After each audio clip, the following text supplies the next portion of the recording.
Good morning, dear students. So far we have been discussing about the theory of acid-base titrations, right? Also we have seen what is acidimetry and what is alkalimetry. Acidimetry means the titrations using alkali against a standard acid solution. It is called as an acidimetry. And then alkalimetry means titrations using acid solution against a standard alkali solution. Okay, so that is alkalimetry. Standard solutions, standard solutions means we will be knowing the absolute weight, the exact weight of the substance, whether it is an acid or a base, whatever it is, we will be knowing the exact weight of that particular substance and we are preparing it in a particular volume. Okay, so say for example 0.523 gram of oxalic acid in 100 ml. That means we will be knowing the normality. 0.523 gram of oxalic acid in 100 ml means we will be knowing the exact strength of that particular solution. Okay, so that is what is called as a standard solution. We will be knowing the weight per liter of that particular solution, or we will be knowing the exact normality. So from this we can calculate the normality, isn't it? Normality is equal to weight per liter divided by equivalent weight. So from this we can calculate the normality of oxalic acid. Okay, so this is just an introduction of the theory of acid-base titrations, and also we have seen some indicators also. Phenolphthalein, the pH range, that means it will be showing color change between this pH range, that is between 8 to 9.8. Also in acid solution it will be colorless, and in alkaline solution it will be pink in color. Then coming to the case of methyl orange, the pH range is between 3.1 to 4.5, and in acid solution it will be red in color, and in alkali solution it will be yellow in color. Similarly, in the case of methyl red, the pH range is between 4.2 to 6.3. That is, between this pH range only this particular indicator will be showing a color change. Okay. Then we can go through the different types of acid-base reactions, or acid-base reactions. Normally we can call it as the neutralization reactions, isn't it? So the theory of acid-base reactions or neutralization reaction. Write down the heading, theory of acid-base titrations or neutralization reactions.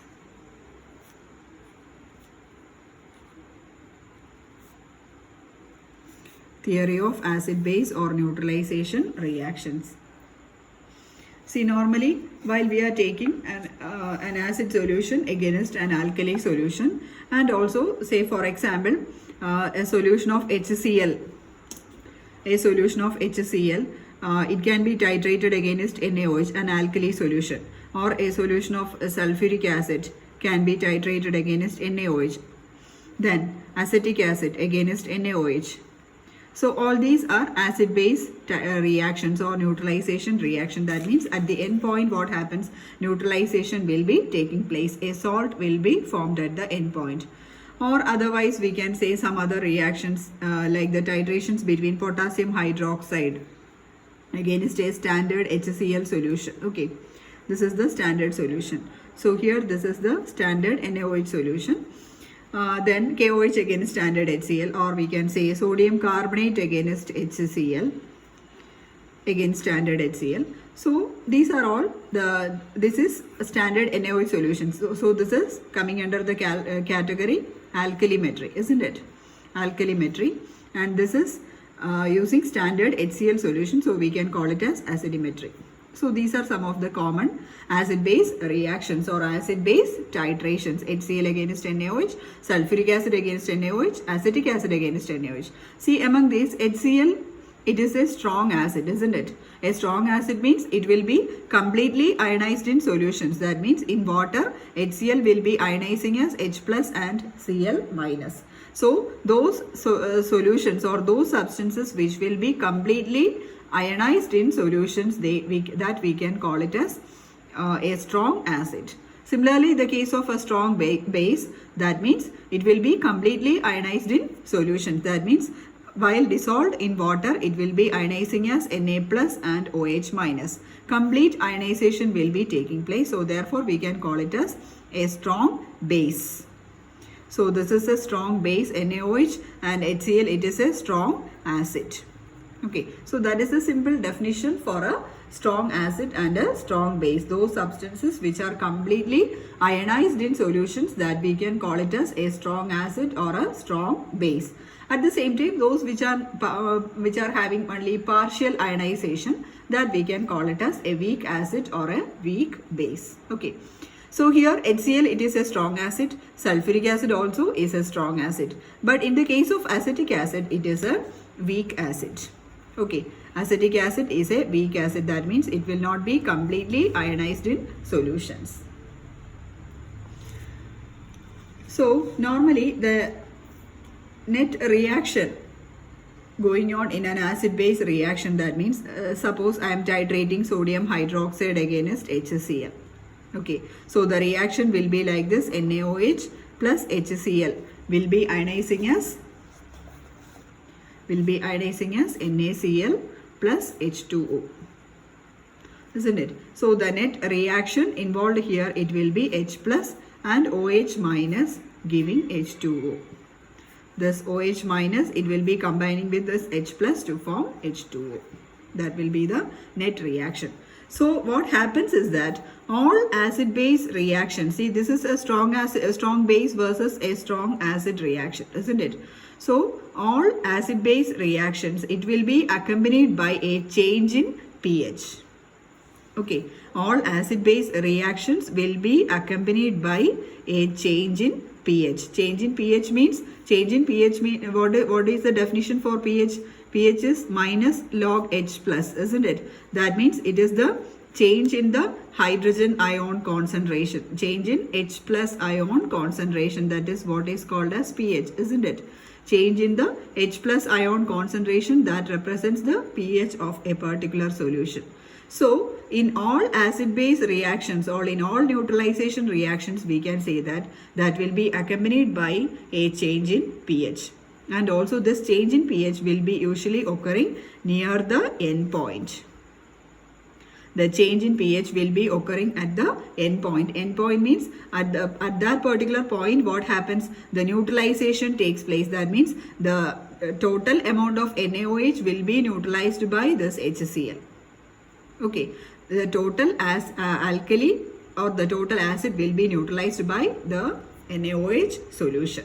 So at that particular point, we can call it as the reaction will be neutralized, or that point we can call it as the end point. So this end point means a sudden change in pH will be there near to the end point. Okay, so all acid-base reactions will be accompanied by a change in pH, and this change in pH will be appreciable near to the end point. So normally we will be plotting a graph, and this graph will be with pH versus volume of acid or volume of alkali. Volume of acid versus volume of alkali. So we are plotting a graph with pH along the y-axis and volume of acid or volume of alkali along the x-axis. pH is along the y-axis. And this graph, this particular curve, we can call it as the titration curve. Titration curve. So what do you mean by a titration curve? Titration curve means it is the plot of volume of acid or volume of alkali along the x-axis against the pH along the y-axis. That is what is we call it as a titration curve. Okay, so we have to draw some of the titration curves of some of the strong acid versus alkali, then weak acid versus strong alkali, etc. Like that we have got 4 titration curves, and also you have to study all that 4 titration curves. Okay, so you have to make it clear what do you mean by a titration curve. It is the plot of volume of acid or volume of alkali on the x-axis versus the pH on the y-axis. That is what is called as a titration curve. Okay. Next, we can move on to the next topic, that is titration of a strong acid against a strong base. Titration of a strong acid versus strong base. Okay, so strong acid means it will be HCl versus NaOH. Strong base is NaOH. So we are plotting a graph, or we are plotting the titration curve of HCl against NaOH or strong acid against a strong base. Okay, so I'll be drawing the graph also, or the titration curve.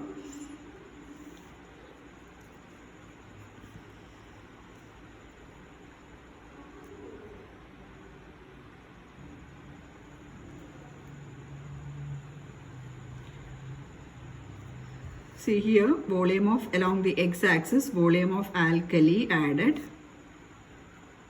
and it is in ml. And here along the y-axis, pH. Okay, and also this is the graph. See here, we are titrating HCl against NaOH. Okay, that means while we are taking 20 ml of 0.1 normal HCl against 0.1 normal NaOH. Okay, that means the strength, the normality of the two solutions are the same. 0.1 normal HCl against 0.1 normal NaOH. So we are pipetting out 20 ml of HCl to the conical flask, and in the burette we are taking 0.1 normal NaOH.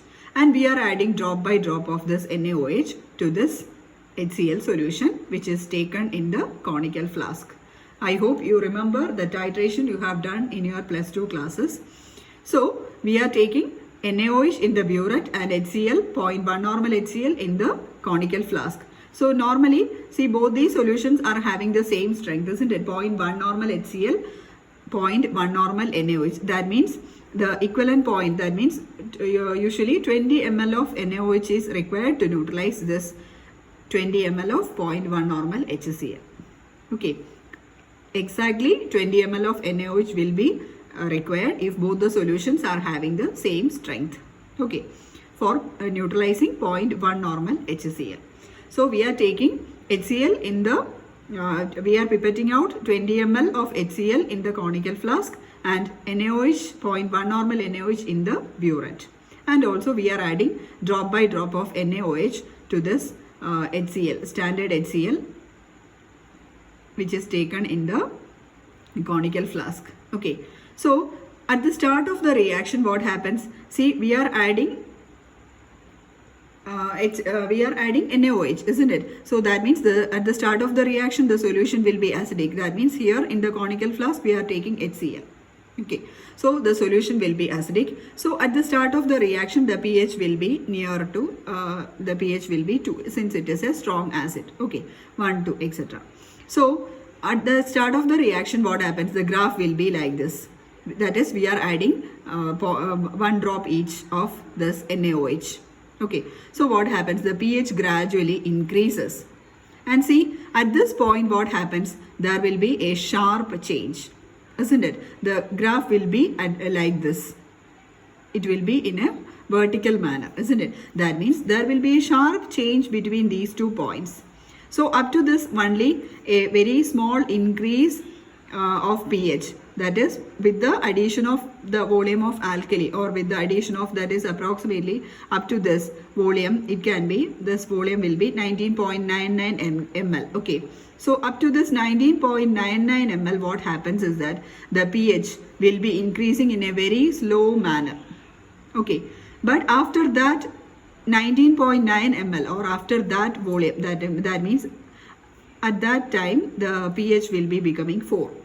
Okay, while the volume is increased, only the change, that is, we are adding from 1 to, or 0 to 19.99 ml.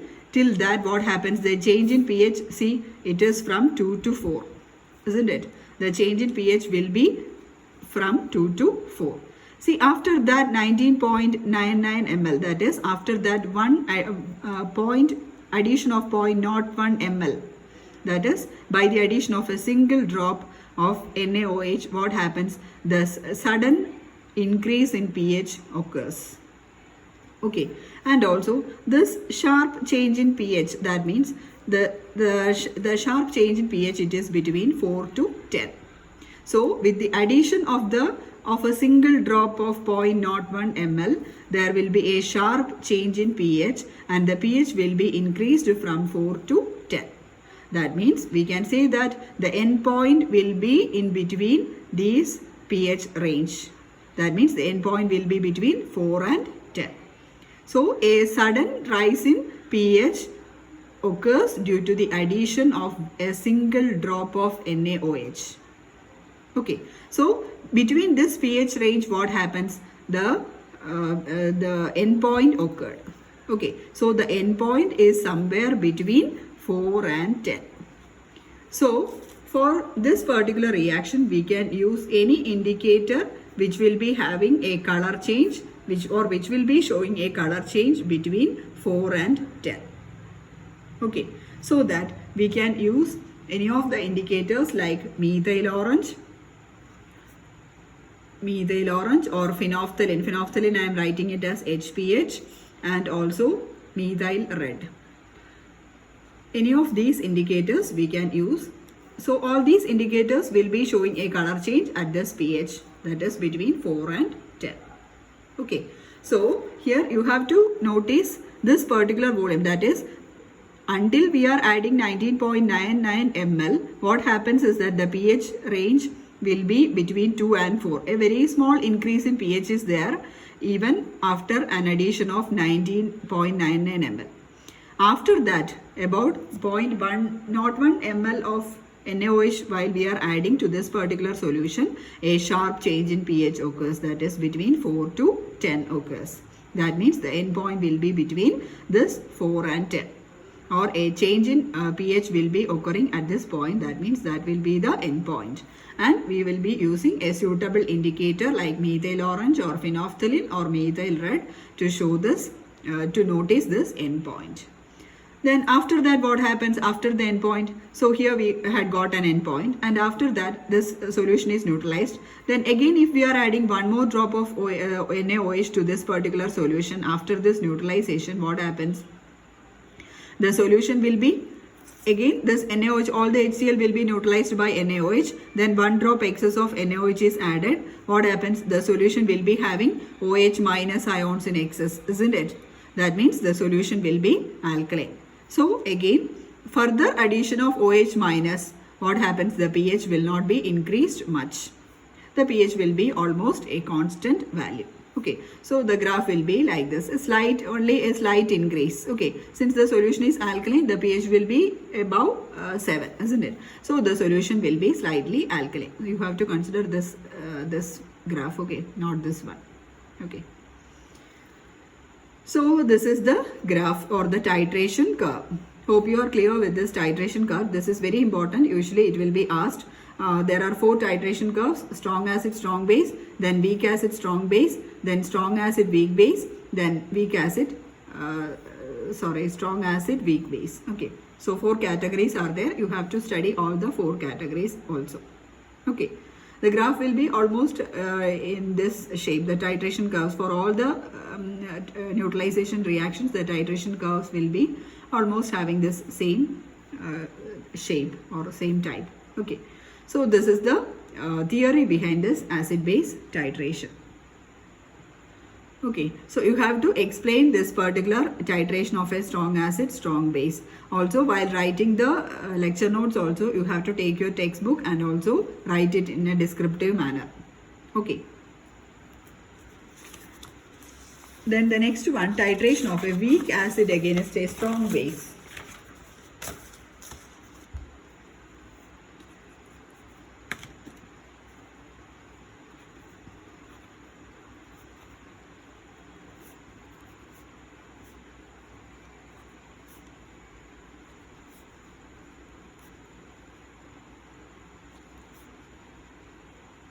Titration of a weak acid against a strong base.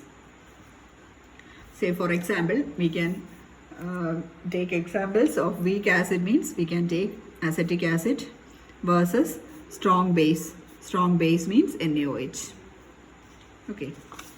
So what will be the reaction taking place? CH3COOH acetic acid plus NaOH. The reaction will be like this: CH3COONa, sodium acetate, CH3COONa plus H2O. So this is the simple reaction or the neutralization reaction going on here. Then I will be drawing the graph also, and the graph will be like this. So the titration curve again. Here volume of alkali added along the x-axis, and on the y-axis we will be having pH, and the graph will be almost like this shape.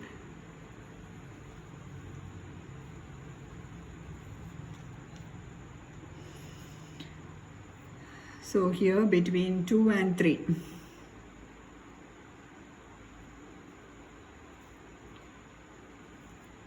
So the reaction starts at this particular point. See here, we are using a weak acid, that is acetic acid, against a strong alkali or a strong base, sodium hydroxide. So a sharp change will be taking place above the pH 7. Okay, so at this point, see, from this point onwards, there will be a sharp change in pH. Okay. Between this point, what happens? There will be a sharp change in pH. So up to that, what happens? It will be almost a constant value, or it is almost parallel to the x-axis, isn't it? Or by adding sodium hydroxide, there will not be much change in the pH, as in the usual case. Okay, so you have to be clear about how to explain the graph. Okay, so here this is parallel to the x-axis. That means while we are adding alkali or sodium hydroxide, that means here also we are taking sodium hydroxide in the burette, and in the conical flask we are pipetting out what? Acetic acid. Okay, here in the conical flask we are having 20 ml of acetic acid. So while adding this alkali, that is sodium hydroxide, to almost 19.99 ml, what happens? There will not be any sharp change. Okay, so only at this point there will be a sharp change in pH occurs, and also this sharp change in pH, it will be between 8 and 10. That is between these two. The sharp change, it is between 8 and 10. So here I am marking only the sharp change values. Okay, between 8 and 10 only there will be a sharp change. See this graph, it is not unique, it is not equally spread over here. So I am just marking down the points, that is you will be clear about the sharp changes. Okay, so between 8 and 10 there will be a sharp change in the pH. That means between these pH range there occurs the end point, or the neutralization happens, or the equivalence point occurs between these two pH values, that is between 8 and 10. Okay, so we can say that what happens is that at the neutralization, or at the end point, what happens? The sodium hydroxide will be reacting with sodium acetate, and it will be completely converted to sodium acetate. Okay, so what happens is that the sodium acetate formed, it will be again hydrolyzed. Okay, since it is in solution, isn't it? It will be in water, so it will be hydrolyzed again to form hydrolysis means it will be again dissolving in water. So HOH, we can write it like this. Therefore, it becomes CH3COOH and NaOH. So in the solution, what happens is that it will be having again acetic acid and sodium hydroxide. Again, acetic acid, it is a weak acid, and sodium hydroxide, it is a strong base. So the solution will be alkaline in nature. Okay, once after the end point. Okay, after the end point, again what happens? We are adding, if 1 drop of excess of NaOH, the solution will be alkaline. So here the neutralization takes place between this value, that is between 8 and 10. Okay, so you have to use an indicator which will be showing a sharp color change between this pH range, that is between 8 and 10. So here for this reaction, that is for the titration of acetic acid against sodium hydroxide, or for the titration of a weak acid against a strong base, we will be using an indicator which will be showing a color change between the values 8 and 10.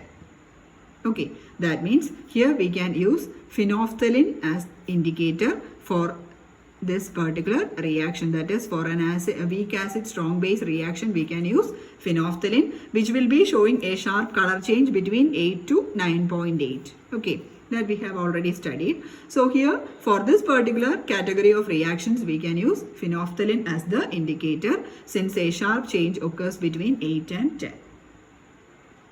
Okay. So this is the case of titration of a weak acid versus a strong base. Then the next one, the third one, titration of a weak base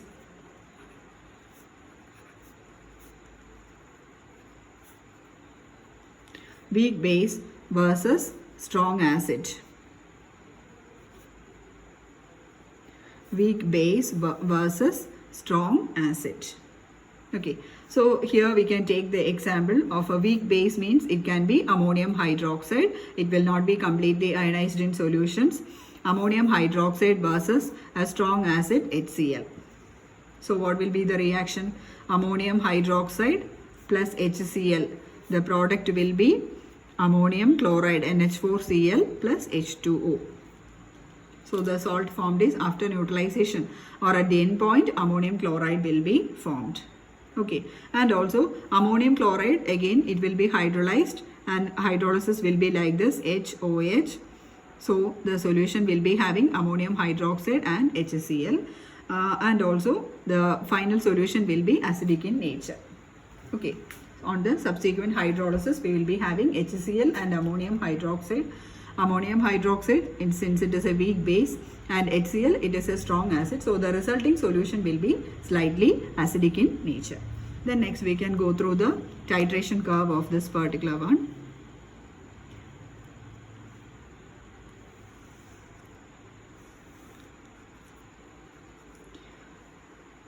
X-axis, volume of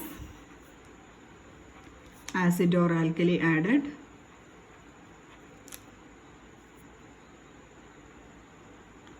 Then here the pH range. So here we are taking a weak base and a strong acid, isn't it? Weak base and a strong acid. So here the titration curve will be starting between 8 and 9.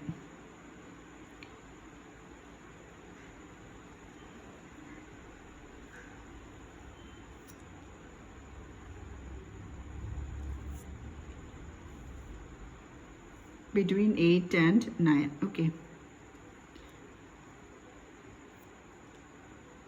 And also this is the equivalence point between these two. There will be a sharp change, that is, let this value, let it be 4, and let this value, let it be 6. Okay.